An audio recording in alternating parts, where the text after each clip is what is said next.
BJP MP Laxman మీడియాతో మాట్లాడుతున్నారు. Live చూద్దాం. ఉద్యోగాల్లో కల్పించాలని ప్రతిపాదిస్తే ఆ ఒత్తిడి తట్టుకోలేక కాకా కలేకర్ కమిషన్ ఏర్పాటు చేస్తే కాకా కలేకర్ కమిషన్ 1955లో నివేదిక ఇస్తే కనీసం పార్లమెంట్లో దాన్ని చర్చ పెట్టకుండా ఏ రకంగా తొక్కిపెట్టాడో చివరికి అంబేద్కర్ గారు రాజీనామా చేస్తా అని చెప్తే దాన్ని ఆ నివేదికను చర్చ పెట్టకుండా బుట్ట దాఖలు చేసి అన్ని రాష్ట్రాల ముఖ్యమంత్రులకు లేఖలు రాశాడు. నేను డేట్తో సహా చెప్తాను. ఆ రోజు నెహ్రూ గారు 27 జూన్ 1961లో ఈ కులాల పేరు మీద రిజర్వేషన్లు ఈ దేశంలో మనం కల్పించినట్లయితే 2వ శ్రేణి పౌరులను ఈ దేశంలో తయారు చేస్తాం. ప్రతిభ ఉన్నటువంటి వాళ్ళ దెబ్బతింటుంది. ఈ దేశమే చులకనవుతుంది, పలచనబడుతుంది. ముఖ్యంగా మళ్ళీ పబ్లిక్ సర్వీసెస్లో అసలే రిజర్వేషన్ ఉండకూడదని చెప్పి ఉత్తరం రాయడం కాకుండా మీరు రిజర్వేషన్లు ఇవ్వదలుచుకుంటే ఆర్థిక ప్రాతిపాదిక మీద పేదరికం ఆసరాగా తీసుకొని రిజర్వేషన్లు ఇవ్వండి తప్పితే reservation could swamp talented individuals.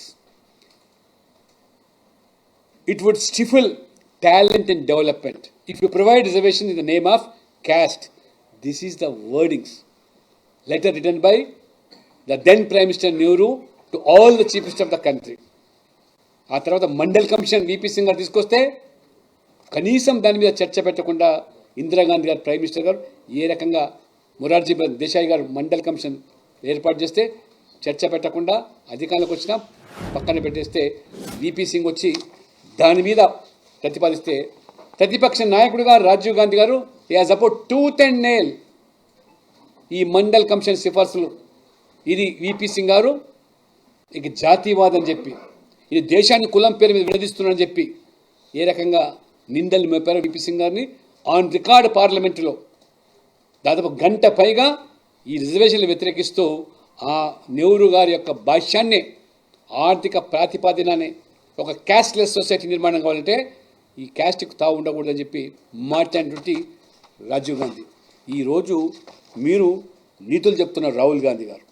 కాబట్టి మీరు ఇవన్నీ కూడా కాకమ్మ లెక్కలు పెడుతూ కాకి లెక్కలు చెప్తూ కాకమ్మ కబుర్లు చెప్తూ ఈ మోసపూరిత విధానాలకు బీసీలు మోసపోరని ఖచ్చితంగా మీరు ఏదైతే కామారెడ్డి డిక్లరేషన్ ఉందో దాన్ని మరి అమలు చేయాల్సినటువంటి బాధ్యత మీ మీద ఉంది. లేనట్లయితే ఏ రకంగా 6 గ్యారెంటీలని చెప్పి 6 గ్యారెంటీ కూడా అమలు చేయకుండా మోసం చేశారో బీసీలను కూడా అదే పంతాలు. మీరేమన్నారు? మేము జనాభా ప్రాతిపదికన రిజర్వేషన్లు కల్పిస్తాం, 6 నెలల్లో మరి లోకల్ బాడీలు 42% ఇస్తామన్నారు.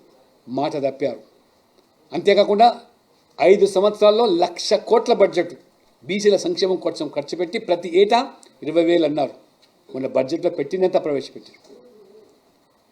ఆ రకంగా బీసీ సప్లాన్ మహాత్మా జ్యోతిబా పేరు మీద జనాభాకు అనుగుణంగా నిధులు కేటాయించి వాటిని అమలు చేస్తాం, చట్టబద్ధత కల్పిస్తామన్నారు.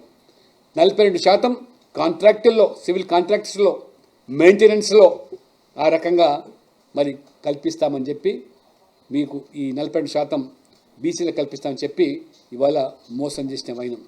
అంతేకాకుండా యాదవులకు గౌడ్స్ మున్నూరు కాపు ముదిరాజు